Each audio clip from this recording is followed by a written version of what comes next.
Hello दोस्तों, my name is Prasannajit. आप देख रहे हैं देशी नूब ट्रेडर। दोस्तों आज है 22 मार्च। जो मैंने दिन का पहला ट्रेड वो ऑलरेडी मैंने ले लिया है। मैंने बैंक निफ्टी का 40,000 सी 2 लॉट में बाय किया है 228.8 की भाव में। मैंने बाय किया है 11:28 पे। देखिए दोस्तों, यहाँ एक मैंने ट्रेंड लाइन ड्रॉ करके रखा है।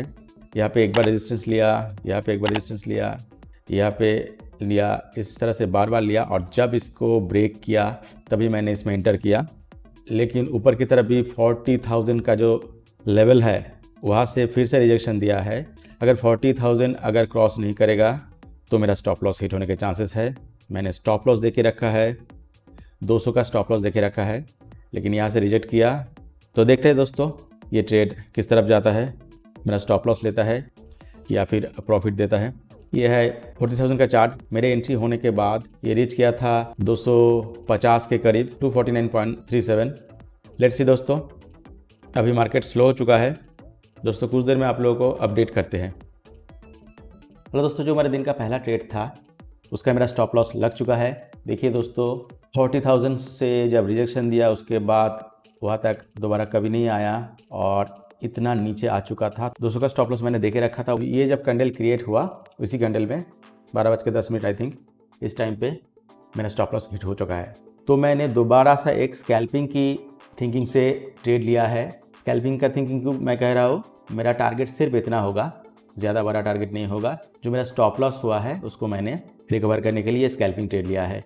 मैंने स्कैल्पिंग ट्रेडिंग के लिए मैंने एंटर किया है 39,900 सी। उसका बाय प्राइस है 265 और उसका एग्जीक्यूशन टाइम है 12:18। तो यहाँ मेरा कोई बड़ा टारगेट नहीं रहेगा।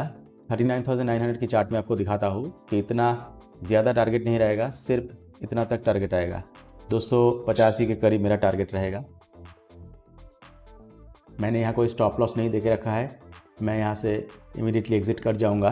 पहले ट्रेड में जो मेरा 1400 का लॉस हुआ है उसको मैं रिकवर करने के लिए एक स्कैल्पिंग ट्रेड कर रहा हूँ। यहाँ तक आने की कोशिश कर रहा है, ऑलरेडी यहाँ से रिजेक्ट कर दिया है। मेरा टारगेट जो लाइन था वहाँ तक भी रीच नहीं किया। धीरे धीरे ये रेंज और भी छोटा हो रहा है, मूवमेंट कम हो रहा है। आज वेडनेसडे है, अगर मार्केट साइडवेज रहेगा तो प्राइस भी बहुत डीके होगा और अभी प्राइस डीके ही हो रहा है, मार्केट साइडवेज ही चल रहा है।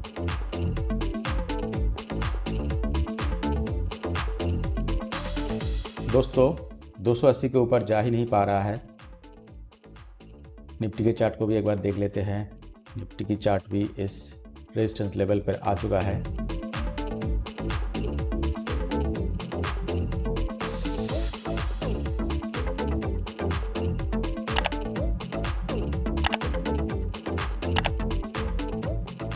दोस्तों यहाँ पे रेंज को ब्रेक किया है और चार्ट में देखते हैं क्या ये 40,000 लेवल तक जाता है या नहीं। दोस्तों ये 40,000 लेवल के करीब आ चुका है। तो अभी मैं इस ट्रेड से एग्जिट नहीं किया, मुझे लगता है कि अभी ये ब्रेकआउट हो सकता है दे, इसलिए मैंने होल्ड करके रखा है। क्योंकि इस रेंज से अभी निकल गया है तो इसलिए मैंने अभी तक ट्रेड को एग्जिट नहीं किया है। देखते हैं इसका अगला कैंडल क्या क्रिएट करता है। दोस्तों ये होल्ड नहीं कर पाया, नीचे की तरफ फिर से आ रहा है। नेक्स्ट कैंडल क्रिएट होने में और कुछ ही सेकंड बाकी है, उसका मैं वेट कर रहा हूँ। ये 302 तक प्राइस आ गया था। ये अगला कैंडल क्रिएट हो चुका है जो कि अपसाइड मूव कर रहा है आई थिंक। यस दोस्तों, अब चांसेस है कि ये ब्रेकआउट दे देगा।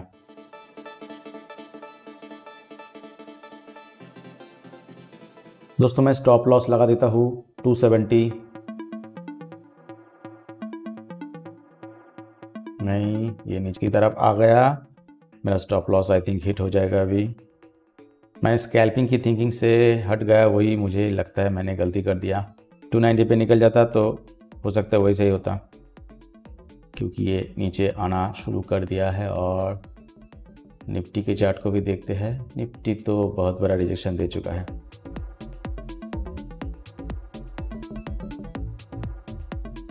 अल्टीमेटली स्टॉप लॉस लग गया, ट्रेलिंग स्टॉप लॉस, और ये 40,000 के लेवल पे आकर सस्टेन ही नहीं कर पाया, फिर से नीचे की तरफ आ गया है, इसको ब्रेक ही नहीं कर पा रहा है। मुझे लग रहा था कि ये ब्रेकआउट दे देगा, इसलिए मैंने इसको होल्ड किया था, बट नहीं, ये इस लेवल को क्रॉस ही नहीं कर पा रहा है।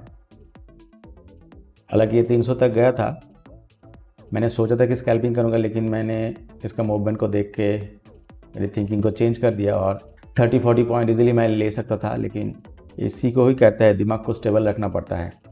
चलिए दोस्तों, जब कोई दोबारा कोई मौका मिलेगा तब और एक ट्रेड लेने का कोशिश करूंगा। मिलते हैं कुछ देर में। दोस्तों अभी मार्केट क्लोज हो चुका है, अभी 4:30 बज चुका है। मैंने वीडियो क्योंकि शुरू किया है इसलिए मैंने वीडियो को कंप्लीट कर रहा हूँ, क्योंकि मैंने जो लास्ट में जो ट्रेड लिया है उसमें मैंने बहुत गलती की है, इसलिए मेरा मन ही उठ गया था। फिर से मैंने एंटर किया था 1:22 पे 39,900 थी, उसका भी स्टॉप लॉस हिट हो गया 2:30 बजे के करीब। देखिए दोस्तों, बैंक निफ्टी का ये चार्ट है, 1:22, मतलब इस कैंडल पे मैंने एंटर किया था। उसके बाद अच्छा खासा रैली दिया ऊपर तक, लेकिन मेरा दिमाग में एक ही चीज़ चल रहा था कि ये ब्रेकआउट देगा इस लेवल पे, तो ब्रेकआउट दिया भी, लेकिन ये भी ब्रेकआउट भी सस्टेन नहीं किया, और यहाँ तक जब रीच कर गया था तब मेरा अच्छा खासा प्रॉफिट हो रहा था। तो ब्रेकआउट क्योंकि दे दिया, ये सोच के मैंने और भी ज़्यादा टारगेट दे के रखा था, यहाँ तक का टारगेट दे के रखा था, तो अचीव नहीं हुआ। लेकिन मेरा स्टॉप लॉस को ट्रेल कर लेना चाहिए था थोड़ा ऊपर तक, लेकिन मैंने ट्रेल नहीं किया, तो इसमें भी मुझे 15 पॉइंट का लॉस हुआ। 250 पे मैंने इस कैंडल पे एग्ज़िट किया, और उसके साथ ही साथ इमीडिएटली 4000 पी मैंने बाय कर लिया 257 के भाव में। वह भी बहुत देर तक डगमगाया, उसके बाद इतना तक आया, लेकिन यह भी मेरा टारगेट थोड़ा और नीचे था।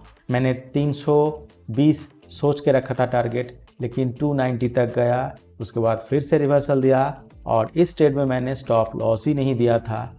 और एक बात मैं बोलना भूल गया, इसमें मैंने क्वांटिटी भी इंक्रीज़ कर लिया, 75 क्वांटिटी मैंने इसमें लिया है, और मैं टोटली मेरा रूल्स के अगेंस्ट चला गया और इतना ऊपर आ गया, उसी लेवल पे फिर से रिटेस्ट किया। तो मैंने एकदम बच्चों की तरह काम किया, इसको होल्ड करके ही रखा, यहाँ तक प्राइस 180 तक आ गया, फिर भी मैंने इसको होल्ड करके रखा, और मार्केट क्लोज होने के कुछ टाइम पहले मैंने फिर से 75 क्वांटिटी बाय कर लिया।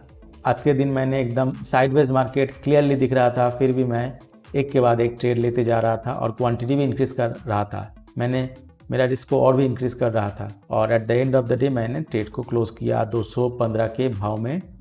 तो देखिए अल्टीमेटली मेरा कुल मिला के 4000 के करीब लॉस हुआ है।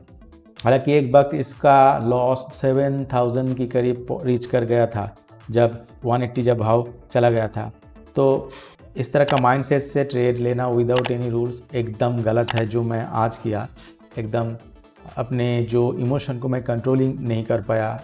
प्रॉफिट मुझे बार बार दिख रहा था, लेकिन मैं प्रॉफिट भी सही तरह से नहीं ले पाया, और ट्रेड को होल्ड करके रखा। बाइंग प्राइस के नीचे चला गया, फिर भी मैं ट्रेड को होल्ड करके रखा। दोस्तों देखिए, जब मार्केट साइडवेज रहेगा तब आपको अलर्ट होना पड़ेगा और समझ लेना पड़ेगा कि हाँ, मार्केट आपको एक रेंज में चल रहा है, आपको कोई मौका नहीं दे रहा है, तो आपको 1 या 2 ट्रेड के बाद रुक जाना चाहिए। और मुझे भी रुक जाना चाहिए था, मैक्सिमम 3 ट्रेड लेता, उसके बाद रुक जाना चाहिए था। लेकिन मैं इस साइडवेज मार्केट में बार बार एंटर करता रहा, और बार बार, हालांकि मुझे कई बार प्रॉफिट दिखा, लेकिन मेरा टारगेट जो था वो थोड़ा ज़्यादा था, तो सही तरह से मैं उसको ट्रेल भी नहीं किया, और मुझे अल्टीमेटली काफ़ी लॉस हुआ। और क्वांटिटी इंक्रीज़ करना ये भी बहुत सिली काम है। तो दोस्तों, मैं आगे से इस तरह का ट्रेड नहीं लूँगा। मैं कुछ रूल्स आज ही मैं नोट डाउन करूँगा। मैं जो पिछले कुछ दिन तक ट्रेड ले रहा था, जो 30 डे चैलेंज था, उसमें मैंने मेरा रूल्स था उसको ज़्यादा से ज़्यादा फॉलो किया था, लेकिन इस टाइम जो मैं ट्रेड ले रहा हूँ उसमें कुछ रूल्स मैं नोट डाउन करके नहीं रखा है। तो अभी मैं नोट डाउन करके रखूँगा, और मैं रोज़ उसको देखूँगा कि मैं इस रूल्स को फॉलो कर रहा हूँ या नहीं, और उसके अकॉर्डिंग ही मैं कल से ट्रेड लूँगा। और इसमें भी मेरा एक टारगेट रहेगा। आई थिंक मैं हो सकता है मैं इसको 45 डेज चैलेंज करके नाम दूँ, और उसमें मेरा कुछ टारगेट रहेगा कि मेरा कैपिटल इतना से इतना तक मुझे ले जाना है। तो इस तरह से मैं कल से ट्रेड चालू करूँगा, और आप लोगों को शायद भी वो भी शेयर करूँगा कि मैं इसको कितना फॉलो कर रहा हूँ या नहीं। तो दोस्तों आप लोगों को बता दूँ ये सब डेमो ट्रेड है, इसमें भी मुझे साइकोलॉजी का इतना प्रॉब्लम आ रहा है, तो आप लोग समझ सकते हैं कि अगर मैं रियल मनी से ट्रेड करूँगा तो कितना लॉस होने के चांसेस है। तो साइकोलॉजी जब तक विल नहीं होता मैं रियल मनी से ट्रेड नहीं करूँगा, मेरा हर वीडियो में मैं ये बोलता हूँ। तो उसी के लिए मैं इस तरह से डेमो ही ट्रेड ले रहा हूँ। तो दोस्तों मिलते हैं अगले वीडियो में। एक लाइक कर दीजिए और चैनल में अगर नया है तो ज़रूर सब्सक्राइब कर लीजिए। Thank you.